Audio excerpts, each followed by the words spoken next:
কেমন আছেন মাথা ভাঙার মানুষ? ভালো। আর নির্বাচন তো চলে গেল, আর দুদিন বাকি, তাই তো? 23 তারিখ, আচ্ছা 20 তারিখ তো আগে। আমি আপনাদের সকল গ্রামে এসেছি আপনাদের ভোট চাইবার জন্য নয়, এটা আপনাদের গণতান্ত্রিক অধিকার, আপনারা যাকে ইচ্ছা ভোট দিতে পারেন, আমি জোর করবো না। কিন্তু হ্যাঁ, আমি এই তো এখানে আমি আপনাদের কাছে এসেছি, আপনাদের গ্রামে, আপনাদের মাথা ভাঙায় আমার যিনি প্রার্থী, ওনার জন্য আপনাদের কাছে আশীর্বাদ চাইতে এসেছি। আশীর্বাদ করবেন তো? সঙ্গে আছেন তো? কি হয়, নির্বাচন আসে আর যায়, কিন্তু যেটা সবচেয়ে বেশি দরকার, সাবলুবাবু বলছিল, যেটা হচ্ছে আপনাদের আশীর্বাদ, আপনাদের ভালোবাসা, আপনাদের বিশ্বাস এবং আপনাদের দোয়া। এই চারটে জিনিস যদি থাকে, যে কোনো প্রার্থী, যে কোনো দল চোখ বন্ধ করে যে কোনো নির্বাচন জিতে যেতে পারে। সেই জন্য আপনাদের আশীর্বাদটা সবচেয়ে বেশি দরকার। আমি আজ অব্দি কোনো দলকে ছোট করে নিজের দলকে বড় করিনি। আমার মনে হয় যে দল বড় হয় নিজের কাজের জন্য, দল বড় হয় নিজের কর্মীদের জন্য, দল বড় হয় কথা দিয়ে কথা রাখার জন্য। এবং আমার দল তৃণমূল কংগ্রেস 2011 থেকে আপনাদের আশীর্বাদে, আপনাদের ভালোবাসায় এবং আপনাদের বিশ্বাসে 15 বছর ধরে রাজ্যে আছে। আমি আমার দলের কিছু কথা রাখবো আপনাদের সামনে, তারপর 23 তারিখে আপনারা কাকে ভোটটা দেবেন সেটা আপনাদের উপর। আমার মনে হয় যে দল কথা দিয়ে কথা রাখে সেই দলের জেতা উচিত। যে দলের কর্মীরা আপনাদের আশেপাশে সুখে দুঃখে থাকে তাদেরই জেতা উচিত।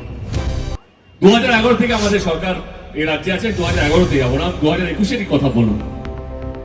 আমরা 2021-এ যখন নির্বাচন হচ্ছিল, আমাদেরকে ব্রিফিং দেওয়া হয়েছিল, দিদি ছিলেন, বলেন এবারে দেব আমরা সবাইকে বলবো যদি আমরা জিতি তাহলে প্রত্যেক কটা মহিলাকে আমরা 500 টাকা করে দেবো।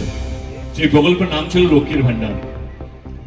বিরোধীরা বললো কি না, এটা সম্ভবই না, 500 টাকা করে বাংলার প্রত্যেকটা মহিলাকে দেওয়া এটা জীবনে সম্ভব হতে পারে না। কিন্তু না, আপনারা আমাদেরকে বিশ্বাস করলেন, পশ্চিমবঙ্গের প্রত্যেকটা মানুষ দিদিকে বিশ্বাস করলেন এবং আপনারা প্রথমবার এত ভোট দিলেন। তৃণমূল কংগ্রেস 200টার বেশি আসন পেয়ে আবার তৃতীয়বারের জন্য সরকার গড়ল। জেতার 4 মাসের মধ্যে লক্ষ্মীর ভান্ডার প্রকল্পটা বাস্তবিক হয়েছিল। যে প্রকল্পটা 500 টাকা দিয়ে শুরু হয়েছিল, আজকে সেটা 1500 টাকার বেশি পাওয়া যাচ্ছে। তাহলে এবার আপনারা বলুন, কোন সরকারে থাকা উচিত? যে কথা দিয়ে কথা রাখে তার, না যে শুধু কথা দিয়ে ভোট নিয়ে পালিয়ে যায় তার? বলুন, যে কথা দিয়ে কথা রাখে, তাই তো? অনেক গ্রামে অনেক পরিবার আছে যাদের কাছে এরকম অর্থ নেই, মেয়েদেরকে সেভাবে স্কুলে হয়তো পাঠাতো না একটা সময়, আমি সবারই কথা বলছি না, কিন্তু অনেক গরিব পরিবার ছিল। সেখানেও মমতা ব্যানার্জি দাঁড়িয়ে গেল, কন্যাশ্রী মতন প্রকল্প নিয়ে এলো, যেখানে প্রত্যেক কটা মেয়েকে তার পড়াশোনার অধিকার যেন পায়। এই কন্যাশ্রী প্রকল্পটাও শুধুমাত্র বাংলায় আছে, অন্য কোন রাজ্যে অন্য কোন মুখ্যমন্ত্রী কেউ করতে পারেনি, শুধু মমতা ব্যানার্জি করেছে বাংলার প্রত্যেকটা মানুষ বা বাংলার প্রত্যেকটা মেয়ের জন্য, যাতে সে পড়াশোনার অধিকারটা যেন পায়। এবার আপনারা বলুন, কার জেতা উচিত? যে আপনাদেরকে নিয়ে ভাবে তার, না আবার সে শুধু কথা দিয়ে পালিয়ে যায় তার? মমতা ব্যানার্জি সেগুলো ভাবেনি। আবার চলে আসে অনেক পরিবার আছে যারা সেরকম অর্থ নেই মেয়ের বিয়ে দেওয়ার জন্য, সেখানেও মমতা ব্যানার্জি দাঁড়িয়ে গেল রূপশ্রীর মতন প্রকল্প নিয়ে এসে। এর বিয়ের সময় 25,000 টাকা করে দেওয়া হয়, যাতে গরিব পরিবার হোক, গরিব বাবা মাও তারা চাইলে একটু সুস্থভাবে একটু ভালোভাবে মেয়ের বিয়েটা যেন দিতে পারে। এই রূপশ্রীর মতন প্রকল্প অন্য কোন রাজ্যে নেই, অন্য কোন মুখ্যমন্ত্রী বা অন্য কোন দল করতে পারেনি, শুধুমাত্র বাংলায় আমাদের মাননীয় মুখ্যমন্ত্রী মমতা ব্যানার্জি করতে পেরেছে। এবার আপনারা বলুন, কার জেতা উচিত? যে কথা দিয়ে কথা রাখে, যে আপনাদেরকে নিয়ে ভাবে, যে আপনাদের সুখে দুঃখে সঙ্গে থাকে, তাই তো জেতা উচিত। এই গরমে এই যা আজকে তবু একটু মেঘলা হয়ে আছে, কিন্তু এই গরমের মধ্যে বাচ্চাদেরকে, স্টুডেন্টদেরকে পায়ে হেঁটে স্কুলে না যেতে হয়। অনেক স্কুল আছে যেটা 20 মিনিট, 25 মিনিট, 8 ঘন্টা, 40 মিনিট লাগে পায়ে হেঁটে। এই এত গরমে ছাত্র ছাত্রীদের পায়ে হেঁটে স্কুলে না যেতে হয়, সবুজ সাথীর মতন প্রকল্প নিয়ে এলো, যেখানে প্রত্যেকটা ছাত্র ছাত্রীদের সাইকেল দেওয়া হচ্ছে, যাতে এই গরমে তারা পায়ে হেঁটে নয়, সাইকেল চালিয়ে বাড়ি যেতে পারে, সাইকেল চালিয়ে স্কুল থেকে বাড়ি যেতে পারে। এই সবুজ সাথীর মতন প্রকল্প অন্য কোনো রাজ্যে নেই, অন্য কোনো মুখ্যমন্ত্রী তাদের রাজ্যে করতে পারেনি। শুধুমাত্র মমতা ব্যানার্জি বাংলায় করতে পেরেছে ছাত্র ছাত্রীদের জন্য। এবার আপনারা বলুন কাকে ভোটটা দেবেন? যে আপনাদেরকে নিয়ে ভাবে, যে আপনাদের ছেলে মেয়েদেরকে নিয়ে ভাবে, যে আপনাদের পরিবারকে নিয়ে ভাবে, তাকে তো ভোটটা দেওয়া উচিত। মমতা ব্যানার্জি সেখানে থামেনি। এবার অনেক পরিবার আছে যারা হয়তো প্রাইভেট হসপিটালে চিকিৎসা করাতে পারে না, শরীর খারাপ হলে। ঈশ্বর না করুক কারো শরীর খারাপ হোক, তাহলে সরকারি হসপিটাল লাইন লাগাতে হয়।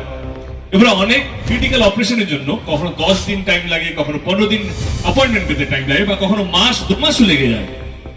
সেখানেও মমতা ব্যানার্জি দাঁড়িয়ে গেল গরিব পরিবারের পাশে। আবার মমতা ব্যানার্জি দাঁড়িয়ে গেল স্বাস্থ্য সাথী কার্ডের মাধ্যমে, যেখানে প্রত্যেকটা পরিবারকে 5 লক্ষ টাকা করে বীমা দেওয়া হচ্ছে। 5 লক্ষ টাকা, বিশ্বাস করুন অনেক টাকা হয়।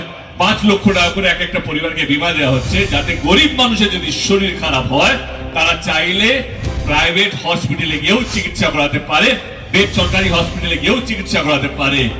এই প্রকল্পটাও শুধুমাত্র বাংলায় আছে এবং মাননীয় মুখ্যমন্ত্রী হাত ধরেই বাংলায় শুরু হয়েছে।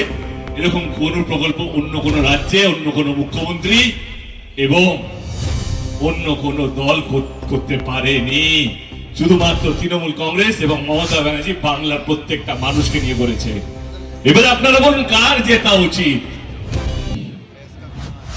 দিদি তো কারেক্ট। কিন্তু আজকে নির্বাচনটা একটু অন্যরকম।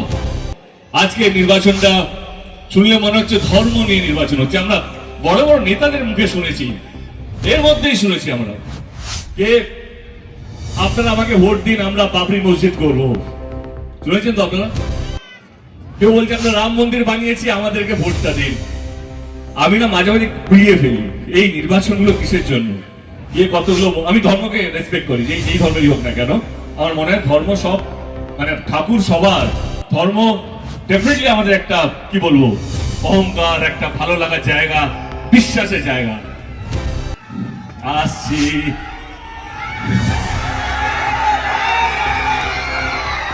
ধর্ম নিয়ে কথা বলবো। যেটা বলেছিলাম, বড় বড় নেতারা তারা বলছে যদি আমরা ভোট পাই তাহলে আমরা বাবরি মসজিদ করব। কেউ কেউ দল বলছে আমরা রাম মন্দির করেছি, আমাদেরকে ভোটটা দিন। কিন্তু বিশ্বাস করুন, শুধু বাংলা নয়, ভারতবর্ষ নয়, পৃথিবীতে যে কোনো নির্বাচন কোনো মন্দির বা মসজিদ বানানোর জন্য হয় না। প্রত্যেকটা নির্বাচন হয় কে কতগুলো স্কুল করবে, কে কতগুলো হসপিটাল করবে, কে কতগুলো রাস্তাঘাট করবে, কে মানুষকে বাঁচিয়ে রাখবে, মানুষকে এক রাখবে এবং মানুষকে ভালো রাখবে। এই নির্বাচনটা হচ্ছে সেই নির্বাচন। আপনারা যাকে ইচ্ছা ভোট দিতে পারেন, কিন্তু একটা কথা মাথায় রাখবেন, আপনারা কিন্তু জয় শ্রীরাম বা জয় বাংলার মধ্যে ফাঁসবেন না। আমি আর বলছি, আপনারা কিন্তু জয় শ্রীরাম বা জয় বাংলার মধ্যে ফাঁসবেন না। যেই সরকার আপনাদের পাশে আছে, পাশে ছিল, পাশে থাকবে, সেই সরকারের হাতটা শক্ত করতে হবে। যে সরকার আপনাদের বাচ্চাদেরকে নিয়ে ভাবে, আপনাদেরকে নিয়ে ভাবে এবং প্রত্যেকটা বাংলার মানুষকে নিয়ে ভাবে, সেই ধর্ম যেই ধর্মেরই হোক না কেন, সে হিন্দু হতে পারে, মুসলমান হতে পারে, যে কোনো ধর্মের হতে পারে, তাকে নিয়ে ভাবে, তারই হাতটা শক্ত করবেন। 23 তারিখে নির্বাচন। আমি প্রথমে বলেছি আমি আপনাদের ভোট চাইতে আসিনি, কিন্তু হ্যাঁ নিশ্চয়ই এটা তো বলতেই পারি যে আমার দল গত 15 বছরে কি কি করেছে সেই কথাই আমি আপনাদের সামনে রাখলাম। যদি সত্যি আপনাদের মনে হয় যে আমার দল, আমাদের নেত্রী মমতা ব্যানার্জি আপনাদের জন্য এবং বাংলার প্রত্যেকটা মানুষের জন্য কাজ করতে পেরেছে, তাহলে 23